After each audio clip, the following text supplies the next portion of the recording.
Welcome back. We got a big week for you, a lot of European football ahead, plus a little bit of national team selection news for you. Nice. Kicking it off, Champions League Tuesday results. Here's all of them. Some surprising results. Bruges with a 4-0 over Porto. Smacked up Porto. That's pretty nice. Pretty impressive result for them. We see Inter with a 2-0 win. Marseille falling to Frankfurt. Marseille in the Champions League for some reason just fucking suck. Also, Frankfurt winning the Europa League and just carrying that momentum, just doing real well for them. There you go. Tottenham 2-0. 2-0 loss to Sporting. How, Trevin? How? Marcus Edwards is how. That guy had an absolute masterclass. So if you don't know who he is, just a quick synopsis. I'm not trying to meat ride him too much, but he did join the Tottenham Academy as a child, went all the way through the rankings, and they just didn't think he was good enough, sold him to Sporting. Did have a 50% sell-on clause. That was pretty clutch on their end, but sold him to Sporting, and now he's doing so well, and he has come back to bite Tottenham in the ass for 2 really, really good goals from Sporting, but good performance from Marcus Edwards. Really pretty much dominated that game over Tottenham, and they could have used him. There you go. Another big game we saw was the Liverpool-Ajax game. I'm repping them today.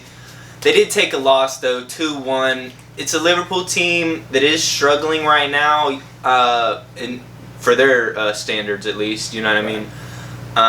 But Matip, again, for some reasons, like the dark horse on that team, when he comes in, he makes a huge difference. And I've been one in the past to criticize Matip on just like, I feel like he was overhyped. I'm not saying he was ever good. I never thought he was like complete shitball, but like I never rated him like other people did. But when you see him in and out of the team and you see the difference he makes, it's huge, especially on the right side helping out Trent, who is having an awful season defensively especially. And offensively, he's not contributing the way he usually does. So that is what really, in my mind, would offset the problems defensively. But this year we haven't seen any real prowess from him in that right back spot. But like you said, Matip, is he now the best center back on Liverpool? I mean, it's like when he goes in, he makes such a difference. And I feel like the partnership of Van Dijk Matip is so well, and it makes Van Dijk better. For that team. It makes Matip better. It makes Van Dijk better. I feel like when Van Dijk has Matip next to him, he's more confident. And so when you know that guy's there, it just makes you, like I said, just that much more confident. It makes you want to get on the ball, swinging it out to Robertson on the left. But Liverpool, for some reason, just haven't really clicked that well this season.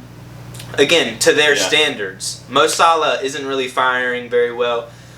I feel like once they get Darwin Núñez worked in there and fitted into the system, they will be much, much better. I do see Liverpool still competing for everything. Yeah, I see them getting back on the pace. I just think the beginning of the season, they're having a little bit of rough patch. They got to Plus some injuries in the midfield certainly don't help. 100%. But obviously, you know, that isn't an excuse, and Ajax almost came away with a point. I mean, they were so close. Kudus, shout out, we know you're watching. Absolute fucking pearl of a goal. Like one of the best goals of the Champions League so far, easily, and potentially one of the best we see so far this year. So we think Liverpool will come good, but we'll see eventually. But another team that we know is good 100% of the time, no matter what, Bayern Munich. They went on to beat Barcelona 2-0 this week.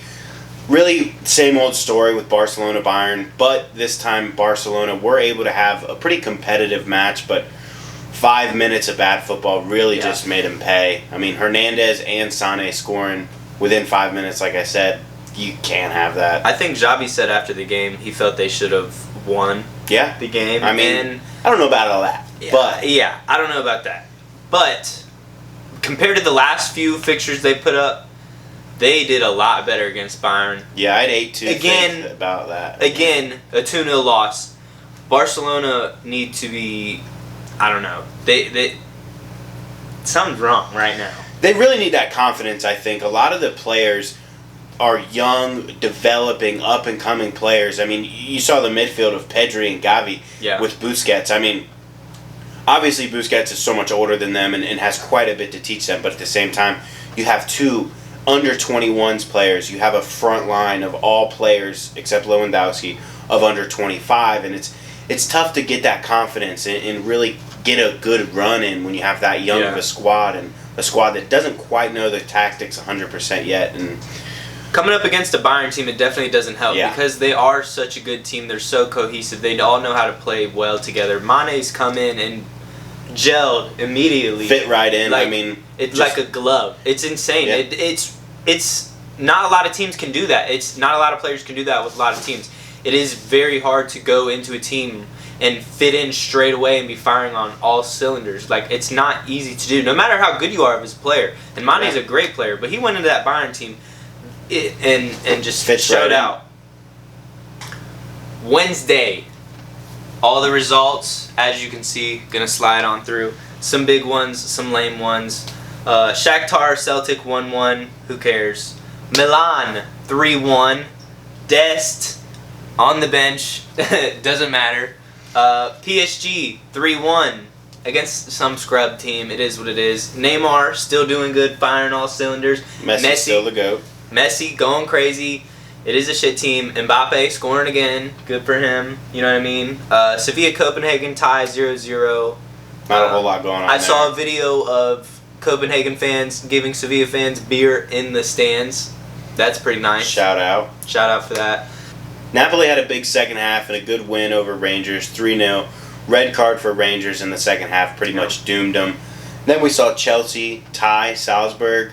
Kind of disappointing from Graham Potter, honestly. 1-1. Debut. Debut, clean cut, shaven, looked kind of nice, but didn't have that nice of a performance. And he didn't start Pulisic, so. Fuck him.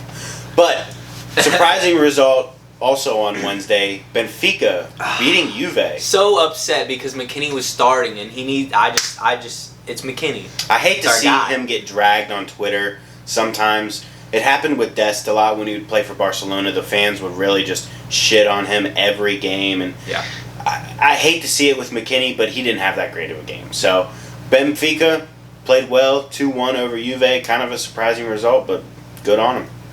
Real Madrid also picked up a win for them. Big 3 points against Leipzig. Probably the second favorite team in that group. Yeah. Good performance from them. Shout out Vinicius. Keep on dancing, motherfucker. Don't let the haters get you down. We know you're watching. Give us a comment. Koke being one of the haters, shout him out. Atletico Madrid, if he does that dancing against him, they'll probably smash him. There will probably be riots on the fucking pitch. But, we'll save that. I hope it happens. We'll save that for when it happens. And we will let you know definitely if that happens. Yeah. But, really good performance from them. Some great goals. Just real team goals again from Real Madrid. Just looking like a really great cohesive unit. And then, got to shout out, main man in the midfield, the young man, younger than me. Pains me to see these kids make so much fucking money while I'm sat at home watching these motherfuckers making videos on them. But Valverde. Man, just round of applause. We have to clap it up for this guy, for sure. This dude, this whole season, bro, he's been their best player. I don't care what anybody says. Valverde is just, he's insane, bro. I love watching him play. He's so fast. He's so versatile. Those are the types of players, he can do everything. And not only can he do everything, he can do everything to an elite level. And it's so impressive to see. I know I'm meat riding right now. But this dude is insane. He plays right wing back, right mid, right wing, center mid, CDM. He plays all over the pitch. He can play anywhere on the pitch. He does a job. He scores bangers too. Are you kidding me? You can just be a great player and score whatever, but when you just have the ability to pick out the corners that, boy, come on, Valverde, shout out, dude. Especially in a team where you have Modric, Cruz, Camavinga, Tchouaméni, and Valverde, for him to be the standout so far this year, on top of them losing Casemiro, who is undoubtedly a world-class player. And Benzema, who's hurt right now. Just great performance from them. I mean, you can just see why they won the Champions League last year and could potentially go on to win it again. Yeah. But the real Champions League winners of this year, who we're going to talk about, Manchester City, who will hopefully win the Champions League this year. 2-1 over Borussia Dortmund. First half, I'm not even going to talk about it. It was absolutely so boring, bland, so lame. slow. Nobody cares. Not absolutely enough. just going to throw it out. Don't even mind it. Second half, we come on, we see a little bit more about it. See a little bit more about both teams, honestly. Dortmund were very good. They were on it that second half. Cohesively, as a unit, as a defensive unit, Hummel's shouting and hollering at everybody, their whole back line, everybody. The unit as a team played so well. And then you see they get their goal. Marco Reus, Goat. so good. Aging like wine. Smashes it. I don't know if he was going... He crossed it in, but it kind of like... we don't know. It was one of those that he's going to say, oh, yeah, I definitely meant to shoot. Yeah. But in the back of his mind, he might think... And then we see Bellingham just fucking run in and head the ball right into the corner. So, I mean, credit to him. Good positioning. They were just awake right there. They were holding us so tight for so long, just strangling us. Even though we had the ball, they were strangling us. They would slowly engulf your players one by one. We see Bellingham get the goal. They're up 1-0, and then the game opened up. And then we went for it like crazy. Like the whole first half was so buns. The second half was exactly what we needed, and I feel like these comeback wins are going to come back and haunt us eventually. Can't be doing that all the time. And I know we have Haaland now, and I don't know if him being such a good goal scorer and such a target is a reason why we're not smashing teams 5, 6, 7-0 as often this year. Because, you know what I mean, we had a few of those last year, and I know it's still a long season to go, but... Within the first 2 months of last season, there were already multiple games where it was 3, 4, 5-0. And it's not to say that we haven't scored that amount in these games already, but it's just, it's a little different now with Haaland. You can see we're a different team. But on this occasion alone, man, I mean, before we talk about Haaland, let's just talk about John Stones. That boy John Stones, from playing center back, playing right back. I think at the time he was playing right back. Top right of the box, smashed it into the top right corner. I think the goalie kind of fucked up on a little bit. Yeah, it was kind of a mistake. But at the same time, amazing shot. Blasted it into the back of the net. John Stones, come on. Hats off to the kid. Ties it up 1-1. Everybody's lifted. Everybody's ready. Everybody's hyped now. We see another goal in sight. We can all see it, but the only man who will put it away is Erling Haaland, and that's who was there to put it away. That goal was wild. Kung fu, kick up in the air, baby Zlatan, like whatever you want to say. Yeah. Just that's exactly what I was gonna say. Crazy this goal. is the Zlatan reincarnation right here, and I know Pep related it to Johan Cruyff, this and that. We can relate it to whoever, but the acrobatics of a 6'4" man. We've only seen it once before in Ibra. Yeah, like maybe a little bit of Crouch doing some pride shit. But in that way, just the karate kicks, the precision. That's Ibra-esque right there. Ibra-esque abilities. And then also the outside of the foot from Cancelo, that classic Portuguese outside the pass. Outside the foot pass. Pulling a Quaresma on him. Smashing it, swinging it over. What a ball. There's 3 defenders in the line. Haaland's right in between them.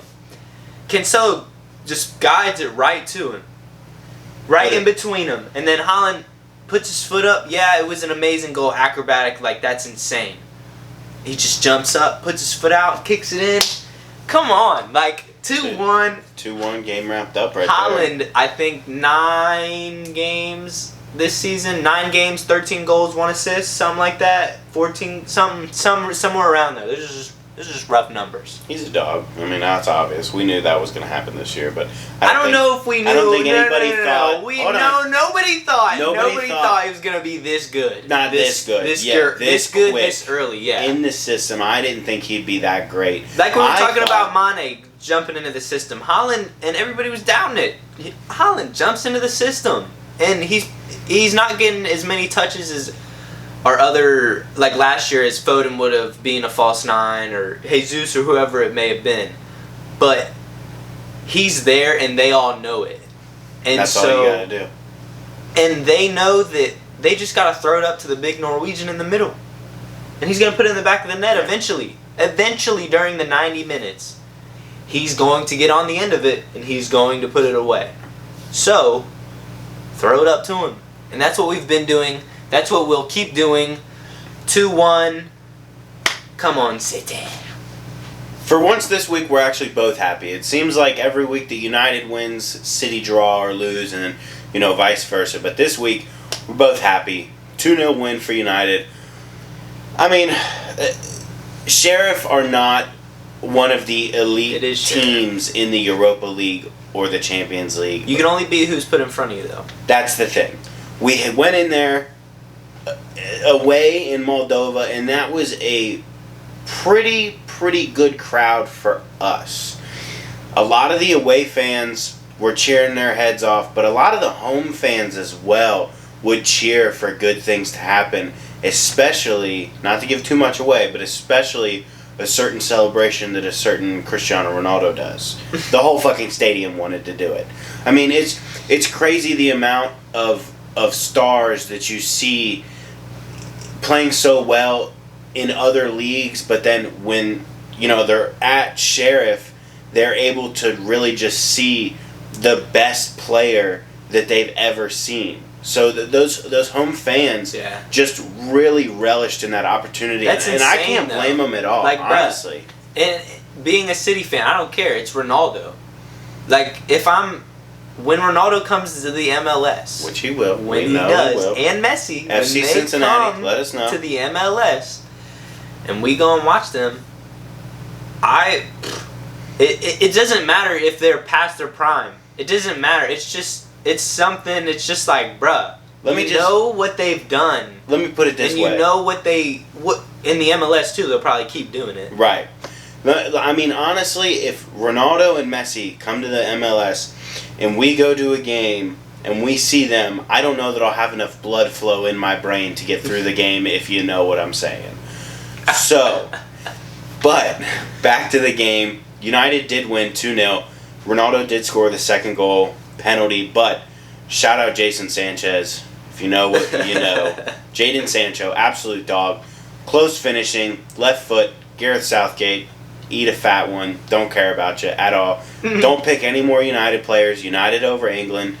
Forever in my heart. But great performance.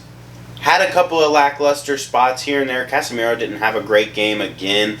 But that back line, man, I mean, it's just consistently improving every week. The partnership of Varane and Martinez is something that literally keeps me up at night thinking about how much I fucking love these two.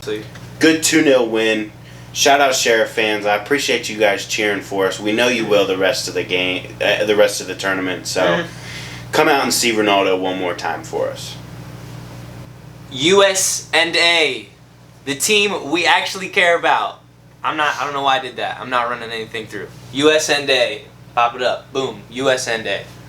The national team September friendlies, or is it September? Yeah, friendlies? September. September friendlies have been announced, and just to say right now, Greg Berhalter said that this isn't the World Cup squad, and it fucking better not be. And it better not be. But also, with that being said, this is the window before the World Cup to show what you got. This is it. This is the last friendlies that we've got until the World Cup. Yeah. So, with that being said, why are you not picking damn near the same thing who you want for the World Cup? Why would you not pick the people. I don't like Greg Berhalter. I think he's not good. Okay, this is his philosophy. He's getting by on player talent. He's getting by on people fucking pulling magic against shitty ass nations and saving his job. His selections and the way he goes about it is so inconsistent and is so dumb that it makes me mad. He is choosing Pepe. he's choosing. That's just Just one specific one. I love Ricardo Pepe. I hope he is one of the best United States players of all time. I hope he becomes the best number 9 ever. Honestly and truly, in my heart, I do. But right now, he's not good. He does not deserve the selection over the likes of Jordan Pefok. Or Brandon Vasquez, for that matter. FC Cincinnati, show him some fucking love. Like god dang.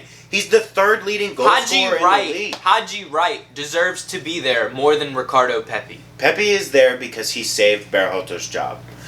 He saved his job in 45 minutes with one performance. If they would have lost that qualifier, he would have been sacked. But Pepe came on, scored, did bits for him, looked great, looked exactly what we wanted him to be. But he has not done that for any club team in the last 6 months. And it's not and when he's on the US now, that other than that game, he hasn't really shown out like that. In that game, I will give it to him. He played really well. It got my head hyped for him because I was like, man, look at that. A number 9 for the US who's going to score some goals.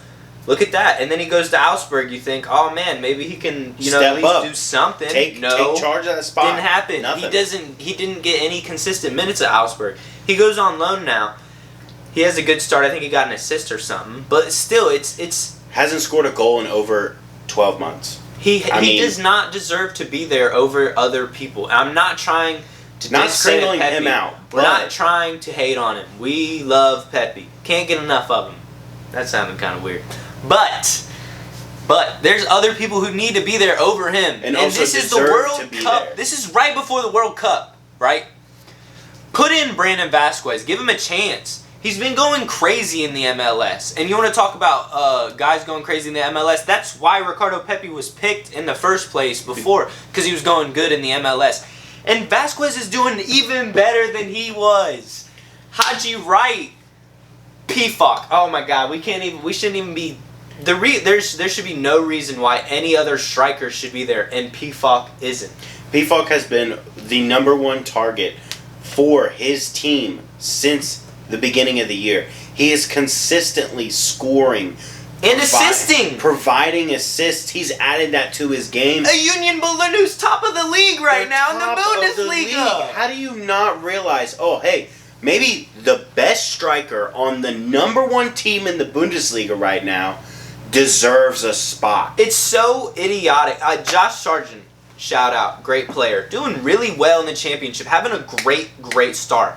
I think he deserves a shout. I think he deserves a shout to be there. But if the fact that we only picked 3 true number 9s, that bothers me. And the reason it bothers me is why do you need so many number 9s? It's because look at where other players are on our team, like Jordan Morris. Why is Jordan Morris there? Paul Areola is there. It kind of bothers me, but I can see why Berhalter loves him. He does a job. He's a squad player. He's a really good squad player. Spots. But Jordan Morris, why is Jordan Morris there? Why are certain other players there? Because you could say Josh Sargent really isn't. He could play on the left or the right. He can do something else. You know what I mean? But the fact that we're picking these players and not. It's just his philosophy around who he's picking. He's saying wingers and forwards in that number 9 position is not going to get you results in the World Cup. It might work in these friendlies against Trinidad and Tobago and Haiti, but it is not going to work when you come up against England in the Iran in the World Cup. You need Jordan Pefok. You need a Brandon Vasquez. You need a real number 9. Jesus Ferreira is amazing. I want Jesus Ferreira on the team. I do. I want him there. Yeah. I think he could play. I think he could play on the left or the right. I think he could be a versatile player. But he's not leading the line. I want a real number 9. The number 9 position. I think Jesus Ferreira is good, but I don't think Jesus Ferreira has done it against like really good teams. He had like a good 4 goals against some bum ass nation. Who cares? He's a good player. I love that he's there. I want him to become the greatest number 9 ever, Jesus Ferreira. But right now, doesn't deserve. Pifok is our number 1 number 9, and he's not even on the national team selection right before the World Cup. The biggest thing, the most important ever. Games of the last 3.5 years for the United States are coming up in these pre-World Cup friendlies. These are the games where you finally tinker the squad ever so little bit to find out who you're going to be starting, who's really going to be the best players in this system that you're working with. And you choose Ricardo Pepi, the best striker in the United States. I mean, he's the best striker from the United States. And he's like French, I think, technically. But still, he's representing us, bro. Right. So get him on the plane. Get him. Greg Berhalter is. Give me his number. I'll pay for his ticket, motherfucker. I'll bring him back. It's so idiotic. And I'm not trying to hate on Pepe, and I'm not trying to hate on Jordan Morris and other players. Ferreira. All I'm saying is I want the best players on the field and in the squad possible. Whoever it may be, so be it. But I look at what I see right now, and that's what I see. So that's why I have a problem with his selection, right. And his selection is inconsistent. And if you really want to go off form, Tim Ream should be the number 1 player on the roster. Are you like fucking kidding me? If we want to go off that, Tim Ream, 34-year-old Tim Ream, the captain for Fulham. I don't give a fuck if he's 34. Dog. Put him in the team. If he's doing bits like that, put him on the team, bro. I mean, this whole selection has really just frustrated me to no end as well. I mean, you've heard it. We've gone through it. You know what it is. And let us know if you also feel that way. Let us know if you think that Pepe deserved the spot over Pifok. We don't think that. But if you do, tell us why. Let us know. We're still waiting on somebody to tell us their favorite team so we can figure it the fuck out. Tell us. But that's all we got for you guys today. We're pissed off from the selection, but happy about the results from our team. So, good and bad week. Enjoy your meme. Peace out. Nice. All right.